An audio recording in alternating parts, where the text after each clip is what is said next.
Sometimes the biggest communication challenges can be addressed with the simplest of ideas. My name is Matt Abrahams, and I teach strategic communication at Stanford Graduate School of Business. Welcome to Think Fast, Talk Smart, the podcast.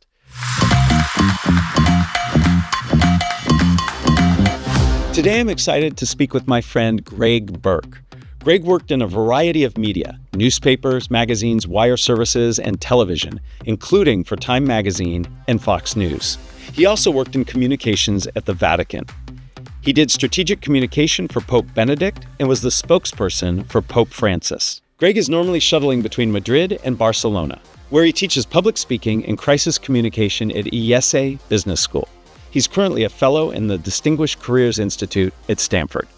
Well, welcome, Greg. You and I have had lots of fun conversations in the past, and I'm glad to have those conversations now on the podcast. Thanks for being here. It's great to be here. I've been a big fan of the podcast. You started your career as a reporter, and I'm curious to get your thoughts on how to ask good questions and how to help people feel at ease answering those questions. Interesting. I'm not sure they teach you that when you study journalism, but I actually learned that from my father. My father, he wasn't a reporter. He was a pediatrician, but he was genuinely curious about people, places, and how things work, and never afraid to ask questions. So I think actually the key thing is that curiosity and real interest. If you ask an open-ended question to somebody about their job, about how that works, they'll open up. Let them speak is another important thing. Now, I think my father was very good at that. He was unassuming, he wasn't aggressive, and let them speak. So I think this idea of, I do think curiosity and generosity in terms of giving people the space to speak. And that's what it sounds like you did. And a good reporter gives that space. Right. It is amazing what people will tell you when you give them the chance. That's right. That's right. And if you were gracious enough to give them the time to do it and then ask more questions, I think makes a lot of sense. You started in the written word as a journalist who would write articles. I'm curious, what best practices did you end up taking away from that you could share about how to write clearly and concisely? A lot of us struggle with that. Yeah, really interesting. And I feel very lucky about my first couple of jobs. My first job was a police reporter outside of New York City, small paper. Right. But it's better to make your mistakes at a small paper, Portchester, New York. Right. And I think the thing I learned there was get your facts straight. It may sound really, simple, but not always. There are different spellings to names which sound the same. And when you're a police reporter, you want to get the name right. You're talking about somebody getting a DUI or worse. And much more importantly, my second job was at a wire service, United Press International.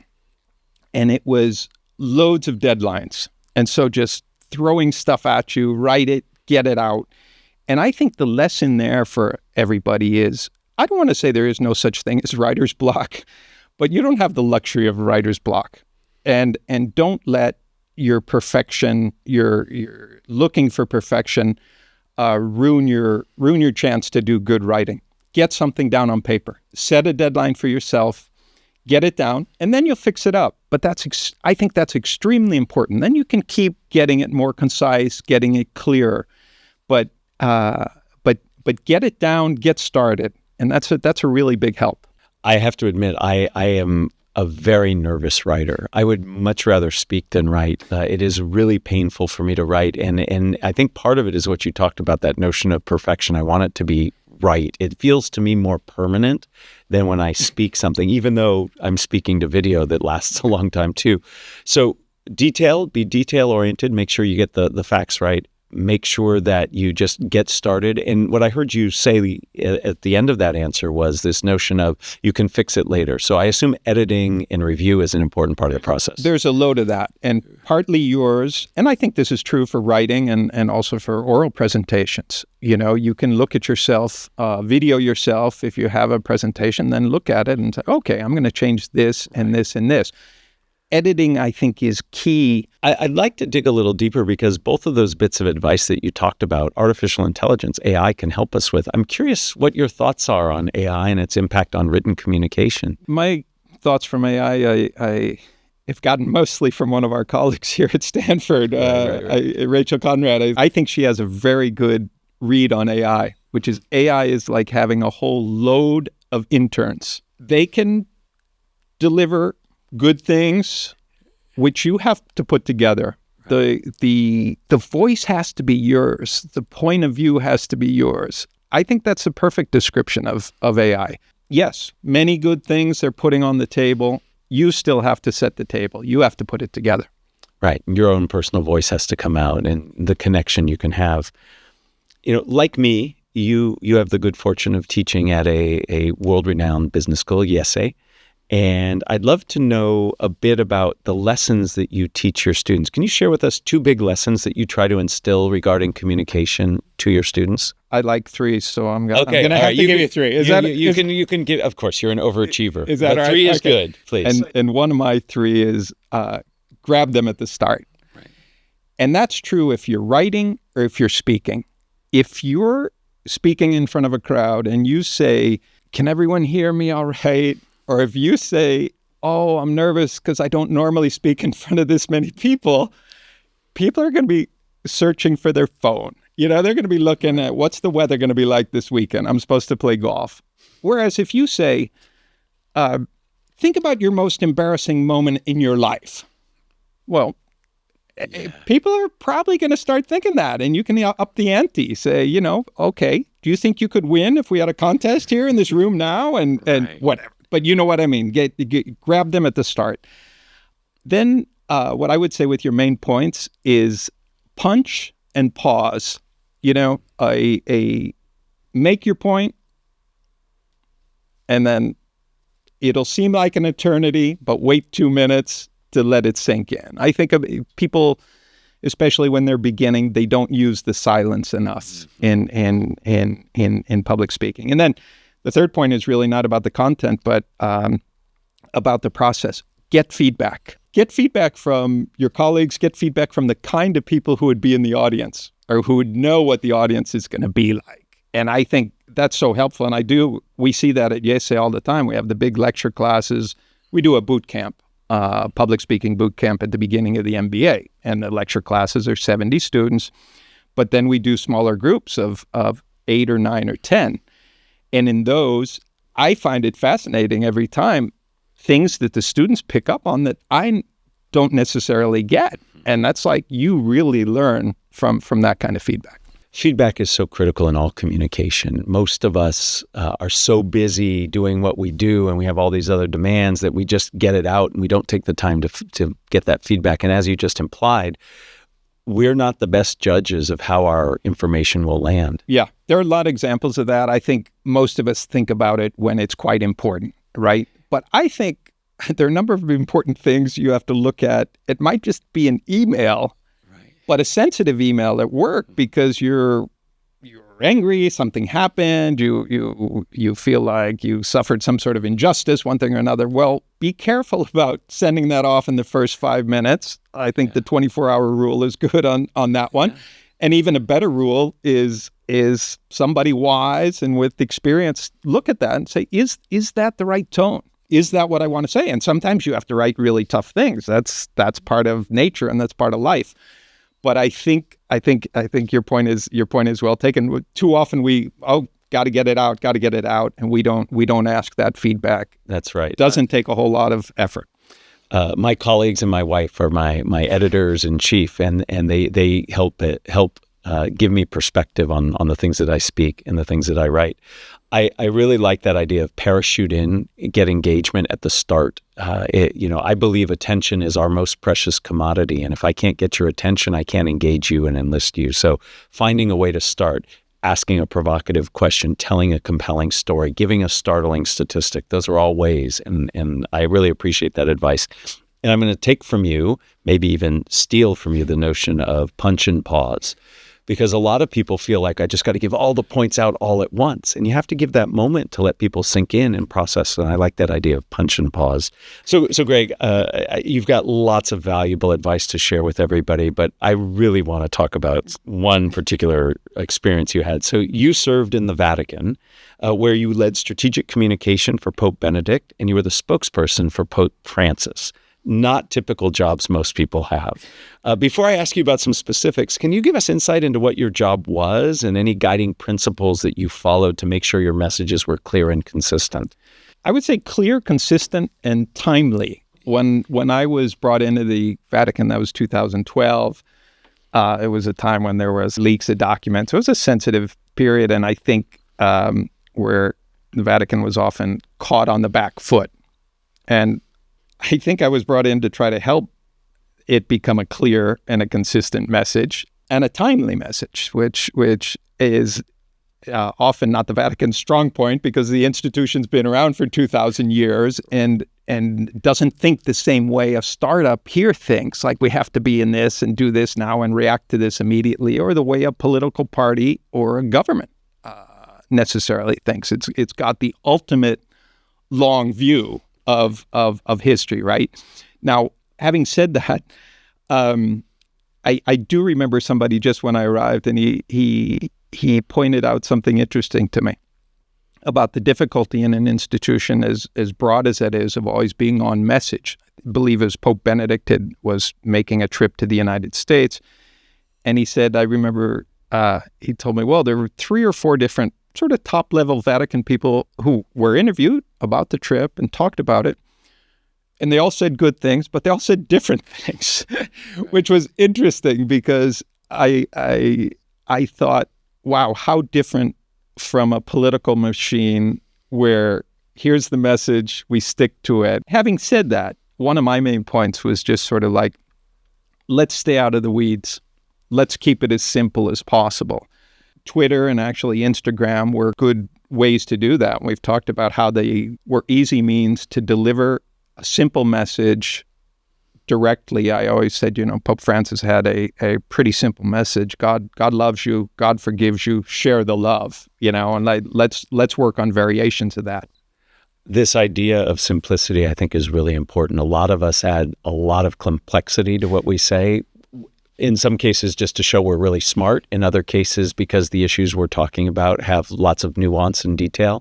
But getting one crisp, clear, simple idea at first, I think, is really important. It sounds like that's a lot of what you help do is bring that simplicity and consistency. Smart people normally like showing how smart they are, right? So it was always interesting. We'd have old-fashioned press conferences, and people would read really long statements, and I'm like, that's not the way we're transmitting things today, and we're always trying to cut that down. In your many roles that you've had, certainly at the Vatican, you've had to deal with challenges and crises. You've talked about the leak that happened.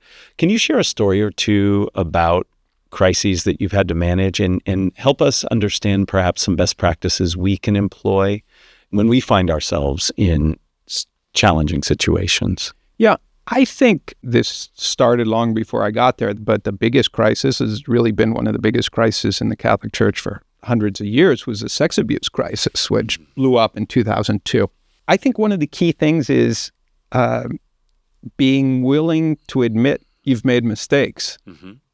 And people don't like doing that in companies, in churches, in organizations, in nonprofits, in whatever. And I was always impressed. Pope Benedict wrote a letter to the people of Ireland and was really hit hard by the crisis and by the change in the times.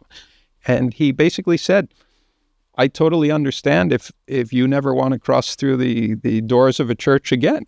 And I thought that was incredibly noble of him and the right thing to do. And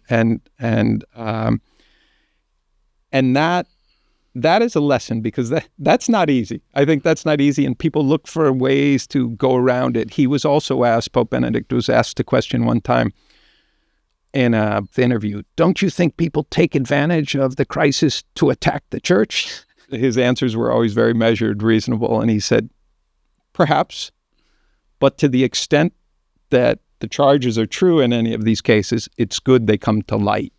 And that was just an amazing admission of we're not afraid of the truth, and I think that's incredibly important and a lesson. So those were some challenges. On a positive side, I'll tell you an interesting one. Pope Francis wrote a document called Laudato Si on the environment. I believe it was 2015. It's called an encyclical, which is a Vatican name for a long document, long and important document. Right. And it was interesting it will come as no surprise to anybody that most people don't read a 100-page document coming out from their church, right? And certainly not most of the faithful and maybe even others in leadership positions. And so it's very interesting. One thing we did, I got the help, we were talking about video, I got the help with some whiz kid who could really put things together. And I think I gave him 5 days. And I said, I'm going to come up with 10 points from a 100-page document. I need you to put into a 5-minute video. And we're going to do these points in Italian, in English, and in Spanish. So at least cover half the world. And in the end, I think we only had space for 7 of the points, and the video lasted 6 minutes, not 5. But I think it was a great new way to get out an important message.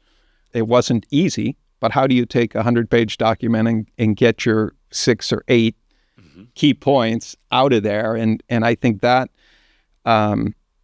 we come back to the editing thing, separating wheat from chaff, and when you're writing, sometimes we're attracted to this just because we wrote it, and that's where it's interesting to what you can learn there. I think it's Stephen King who says, "Kill your darlings." I mean, when you're too attached to something, watch out.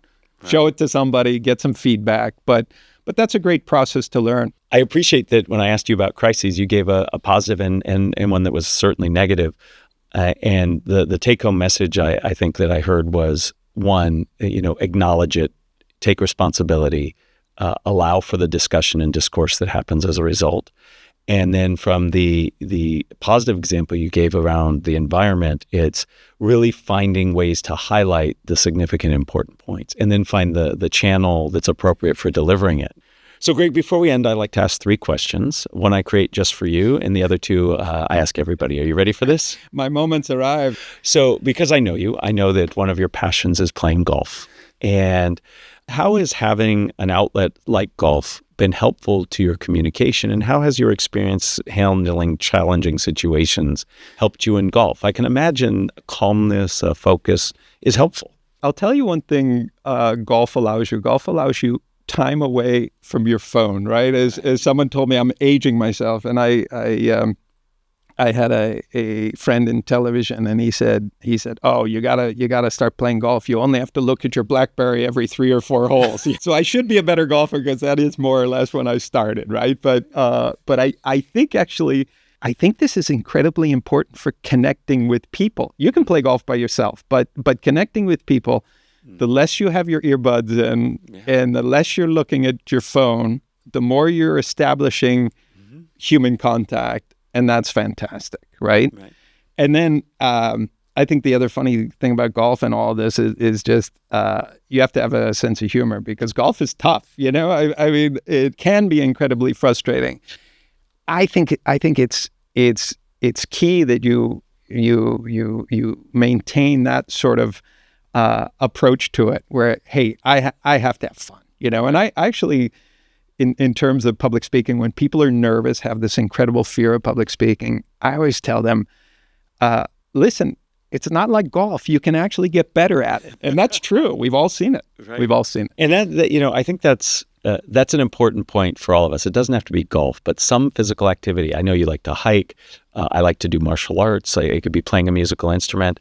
In all of those cases, you're learning and developing a skill through practice, through immediate feedback. I mean, when I take a golf swing, I have immediate feedback of what I did right or wrong, because I'm always looking where it went. It doesn't go straight.